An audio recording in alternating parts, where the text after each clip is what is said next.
서비스 솔루션을 구현하는 것을 프로젝트의 목표로 구상하였습니다. 팀원은 아래와 같이 6명으로 구성되었고, 그럼 발표 시작하도록 하겠습니다.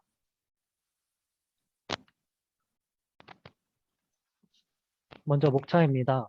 처음으로는 저희가 기획을 하게 된 배경에 대해서 말씀드리고, 이어서 시나리오 및 활용 기술, 데이터셋 제작 과정 및 웹 구현, 기대 가치 및 향후 활용 방안을 마지막으로 발표를 마치도록 하겠습니다. 여러분들은 식물병에 대해서 얼마나 알고 계신가요?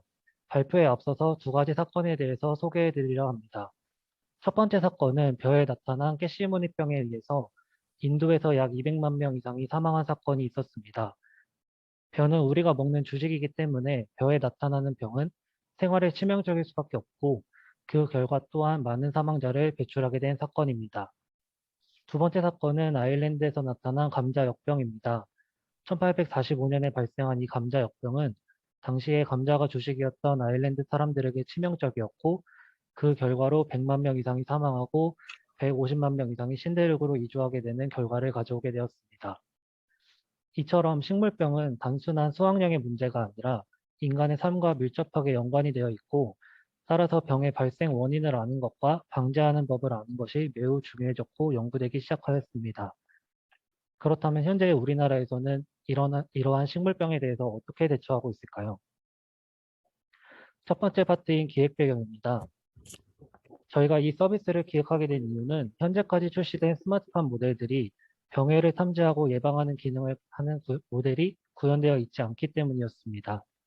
16년도에 출시된 1세대 모델은 원격으로 비닐하우스를 조절할 수 있는 기능을 구현하였고 2년 뒤에 출시된 2세대 모델은 그 기능들을 자동으로 제어할 수 있도록 구현하였습니다. 마지막으로 20년도에 출시된 3세대 모델은 로봇을 통하여 농작업을 할 수 있도록 하여 인건비를 줄이고 최적의 에너지 관리를 할 수 있도록 구현하였습니다.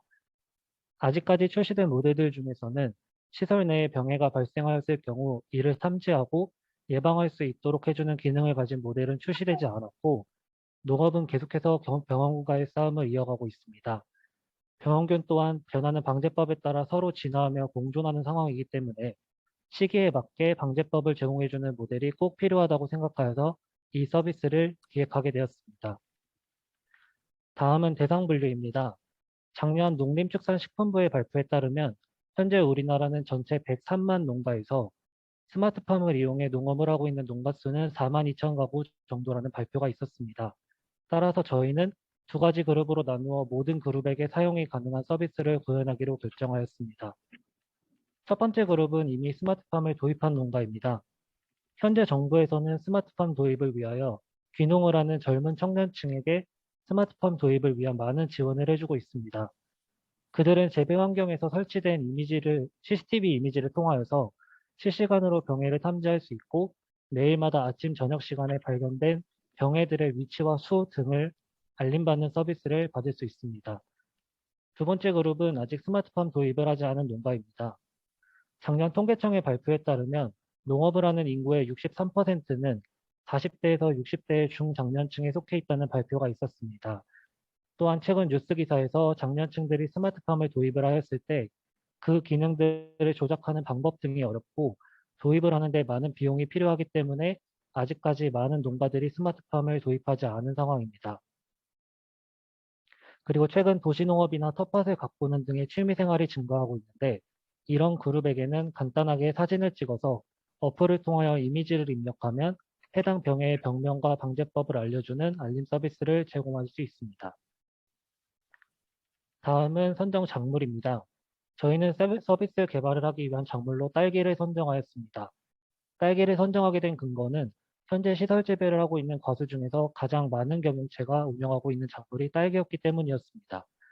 그리고 시설 재배를 하는 과수들 중에서 선택하기로 한 이유는 주변의 환경 변수를 차단할 수 있는 최소한의 조건을 갖춘 곳이라고 판단하였기 때문이었습니다. 그래서 저희는 캐글에서 딸기에 생기는 병해들의 이미지 데이터를 받아와 프로젝트를 진행하기로 결정하였습니다. 두 번째 파트는 시나리오 및 활용 기술 부분 파트입니다. 시나리오입니다. 사용자가 발병한 것으로 의심이 되는 작물을 촬영하면 이미지를 받아 미리 학습된 이미지 객체 인식 모델 욜로가 객체를 탐지합니다. 식별된 객체의 바운드 박스를 생성하여 사용자에게 병의 유무와 종류를 제공하고 그에 맞는 방제법을 제안합니다. 활용 기술입니다. 저희가 사용한 기술들은 데이터 전처리 과정으로는 로봇플로 오픈CV를 이용해 객체 인식을 위한 라벨링 작업을 진행하였고, 모델링 과정에서는 파이썬, 파이토치, 콜랩을, 웹 개발로는 VS 코드와 플라스크를 활용하였습니다. 세 번째 파트는 데이터셋 제작 과정 및 웹 구현 파트입니다. 전체적인 과정은 4가지 단계로 구성되었습니다. 첫 번째로 데이터 수집 및 전처리 과정을 진행합니다. 이 과정에서는 딸기 질병 이미지 데이터를 수집하고 객체 인식을 위한 이미지 라벨링 처리를 진행합니다. 첫 번째 과정을 수행하면 모델 학습 과정을 수행합니다. 이 단계에서는 전처리된 데이터로 학습된 모델을 생성하고 데이터에 적합한 알고리즘을 선정하며 모델의 파라미터 최적화를 진행합니다. 두 번째 단계까지 처리한 모델 학습에서 보다 더 나은 객체 인식률을 높이기 위해 라벨링 개선 작업 및 이미지 증식 작업을 진행하였고, 마지막으로 개선 작업을 통해 만들어진 커스텀 모델을 활용하여 웹 구현을 실행하였습니다. 데이터 수집 및 전처리 과정입니다. 저희는 캑을 딸기 질병 이미지 데이터를 활용하였는데 데이터에는 총 7가지 병해가 포함되어 있습니다. 병의 종류에 따라 총 7개의 클래스로 라벨링을 적용하였고, 원활한 작업을 위하여 로브플로에서 제공하는 라벨링 시스템을 이용하였습니다. 주석 처리 방식으로는 욜로 V5 S 시리즈를 사용하였을 때 박스 방식으로 수정한 데이터셋의 인식률은 34%로 저조했던 반면 폴리곤 방식으로 처리된 데이터셋은 77%로 비교적 준수한 결과가 나와 폴리곤 방식으로 채택하게 되었습니다. 다음은 모델 학습 비교 과정입니다.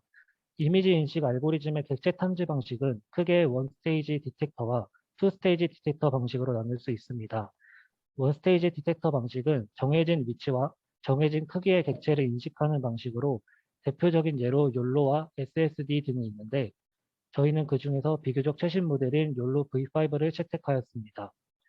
욜로 V5 시리즈 중에서는 L 시리즈와 S 시리즈 두 개를 비교하였으며 그 중에서 욜로 L 시리즈가 93.7로 더 높은 인식률을 나타내었습니다. 투스테이지 디텍터 방식은 객체를 포함할 가능성이 높은 영역을 선택적으로 탐색하는 방식으로 대표적인 모델은 RCNN, Faster RCNN 등이 있습니다. RCNN에서 최신 모델인 마스크 RCNN과 Faster RCNN 모델을 적용하여 비교하였으며 각각 67%와 64%의 수치를 보였습니다. 이러한 결과를 바탕으로 투스테이지 디텍터보다 원스테이지 디텍터 방식인 욜로 V5의 MAP가 높아 욜로의 L 시리즈를 채택하게 되었습니다.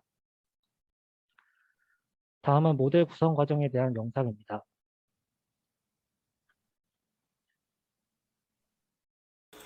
욜로 V5 파인 튜닝 과정입니다. 첫 번째로 욜로 V5 모델 가져오기 및 버전의 동기화입니다. 모델을 학습시키기 위해 GitHub에 있는 욜로 V5 모델을 가져옵니다. 이후 requirements 텍스트 파일을 통해 욜로 V5의 개발 환경과 동일한 버전을 인스톨하게 됩니다. 두 번째로 커스텀 데이터셋 다운로드 및 준비입니다. 이미지 객체 인식을 위해 라벨링 과정이 필요한데 라벨링이란 간단히 학습을 위한 정답지를 만드는 과정입니다. 로봇플로우를 이용하여 미리 라벨링 처리된 데이터셋을 다운로드합니다. 모델을 학습시키기 전 다운받은 데이터 YML 파일을 커스텀 데이터셋에 맞춰 수정하기 위해 매직 함수를 생성합니다. 우선 글로브 함수를 이용하여 이미지들을 리스트 형태로 만들어 줍니다. 생성한 리스트로 데이터 YML 파일의 경로를 커스텀 데이터셋에 맞게 수정합니다. 세 번째로 모델 커스텀입니다. 병의 클래스 개수를 num 클래스에 대입, 기존의 모델에 80개로 설정되어 있던 클래스를 num 클래스로 변경, 저희 데이터셋에 맞게 클래스를 커스텀합니다. 네 번째로 학습입니다. 트레인 파일로 학습을 진행합니다. 각각의 옵션을 설명드리자면 이미지는 이미지의 크기, 배치는 학습의 크기, 에폭은 학습량, 데이터는 데이터 YML 파일의 경로, CFG는 커스텀한 모델의 경로, 웨이트는 가중치, 네임은 학습된 모델의 이름을 뜻합니다. 학습 후 텐서보드를 이용하여 그 결과를 그래프로 확인하실 수 있습니다. 마지막으로 모델 내보내기입니다. 트레인파이에서 생성한 모델의 가중치를 CP를 이용하여 마이드라이브 파일에 옮겨줍니다. 이것으로 파인 튜닝 과정을 마치도록 하겠습니다.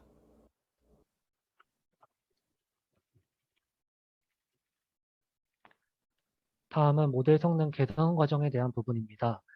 앞에서 소개한 7가지 딸기 질병을 클래스로 분류하였는데 처음 진행한 모델링의 결과는 인식률이 77%밖에 되지 않았습니다. 클래스별 결과값을 확인해 보니 다른 클래스보다 과실 질병 부분이 인식 수준이 낮다는 것을 발견하였고 데이터를 확인해 보았을 때 잎이나 꽃봉오리보다 과실의 데이터의 개수가 적어 정확도가 낮다고 판단하여 과실의 이미지를 증식 및 인식률이 낮은 라벨링을 삭제하여 85%까지 인식률을 높였습니다. 하지만 증식 후에도 인식률이 73%로 저조한 그레이 몰드에 인식률을 끌어올리기 위해 건물 객체 인식 논문을 참조하여 폴리곤 방식의 패턴으로 변경하고 딸기의 줄기 부분까지 인식하여 패턴을 추가하여 인식률을 개선하고자 하였습니다. 이를 통해 88%까지 개선하였으나 프로그램 효용 수치 90%를 넘지 못하였습니다. 전체 데이터의 수가 적어서 인식률이 낮아질 수도 있다는 멘토님의 조언을 통하여서 전체적인 데이터 수를 증가시키고 트레인 밸리데이션 테스트의 비율을 7대 2대 1로 조정하고 에폭과 러닝 레이트의 파라미터 최적화로 최종적으로 인식률을 93.7%까지 올리는 데 성공하였습니다. 데이터 증식에 대해서 간략하게 설명해 드리겠습니다.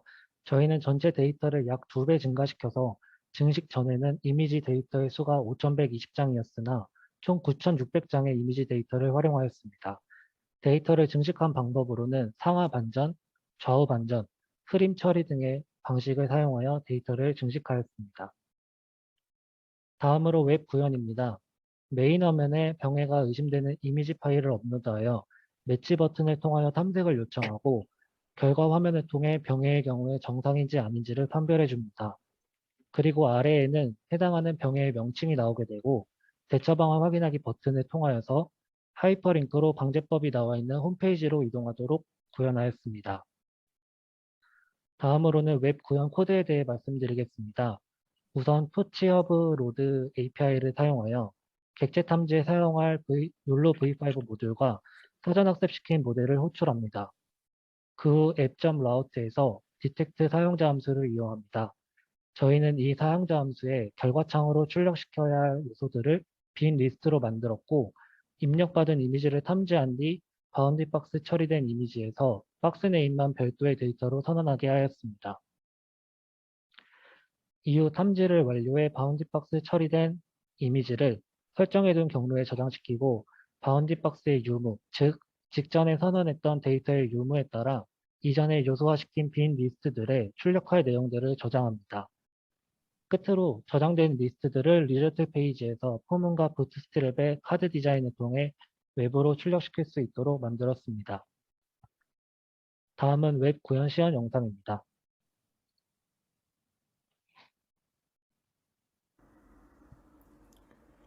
웹 구현 탐지 모델 시연 영상입니다. 사용자는 병해가 의심되는 작물 이미지를 파일 선택을 눌러 원하는 이미지를 선택하고 탐지 버튼을 눌러 결과를 조회합니다. 모델은 병해라고 의심되는 객체의 바운팅 박스를 생성, 유사도를 측정하고 그 결과값을 보여줍니다. 결과창입니다. 이미지별로 병해를 입은 객체인 경우 병명과 원인 대처 방안 버튼이 출력되고 정상인 객체인 경우 정상입니다라는 텍스트를 출력하게 됩니다. 병해를 입은 객체인 경우 하단의 원인 대처 방안 버튼을 클릭하여 해당 병해의 방제법을 제공해주는 사이트로 이동하여 솔루션을 제시할 수 있도록 구현하였습니다.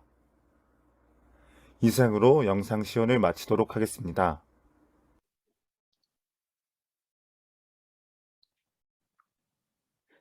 네 번째 파트는 기대가치 및 향후 활용 방안 파트입니다. 환자가 발생하거나 화재가 발생했을 때 흔히 골든타임이라는 단어를 많이 사용합니다. 이 시간을 놓쳐버리면 큰 피해나 손해를 가져올 수 있기 때문이죠. 하지만 농업의 경우도 예외는 아닙니다. 농업 종사자분들의 경우 작물에 병이 발생하였을 때 주변의 농업인이나 관련 기관으로 찾아가 도움을 요청합니다.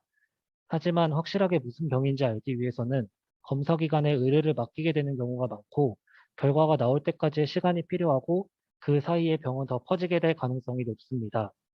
또한 탄저병이나 역병 같은 병의 경우에는 재배하는 환경 전체에 병이 퍼지기 때문에 빠르게 대처하지 못한다면 큰 피해를 입게 되고 한 해의 농사를 망쳐 수확을 못하는 경우도 생길 수 있습니다. 저희는 그 골든타임을 잡아줌으로써 피해를 최소화하고 빠르게 예방하여 보호하고 수확량을 증가시킬 수 있습니다. 마지막으로 향후 활용 방안입니다. 프로젝트를 구현하는데 시간이 부족해서 저희는 딸기 작물에 발생하는 병들에 관해서만 서비스를 구현하였지만, 차후에 딸기뿐만이 아니라 다른 시설 작물이나 노지 작물들로 범위를 넓혀서 구현을 한다면 농작물들의 병해를 방지해주는 시스템을 구축할 수 있습니다. 두 번째로는 식물에 나타나는 병에 대하여 궁금증을 가지고 있는 아이들이나 현재 키우는 작물에 병이 발생해 도움이 필요한 사람들에게 교육적인 목적으로 활용될 수 있습니다. 세 번째로는 병의 데이터를 가지고 있는 유관기관과 협약을 통하여서 솔루션을 제공해 줄 수 있을 것으로 생각됩니다. 마지막으로는 기존에 개발되어 있는 스마트팜 모델과 결합하여 병해를 판별하고 방제를 자동으로 해주는 기능이 추가된 모델을 개발할 수 있을 것으로 예상됩니다. 현재 스마트팜은 전 세계적으로 빠르게 규모가 증가하고 있는 추세입니다. 하지만 그것에 비해 우리나라는 그 성장세를 따라가지 못하고 있는 상황이고, 농업의 핵심인 병해를 잡아줄 수 있는 모델이 개발된다면 스마트팜의 도입이 가속화될 수 있을 것으로 예상됩니다. 또한 저희가 앞서 두 번째 그룹으로 분류한 스마트팜의 도입이 안 된 농가 중에서 농업을 일로 삼는 농업인뿐만 아니라 도시농업을 통해 취미생활을 즐기거나 간단한 재배에서 수확하는 농업의 시장 규모도 꾸준히 증가하고 있는 추세이기 때문에 이 그룹의 소비자들이 이 프로그램을 사용한다면 농업의 디지털화에 대한 진입 장벽을 낮추어 인식을 전환하고 도입을 가속화할 수 있을 것으로 예상됩니다. 마지막으로 팀원 소개입니다.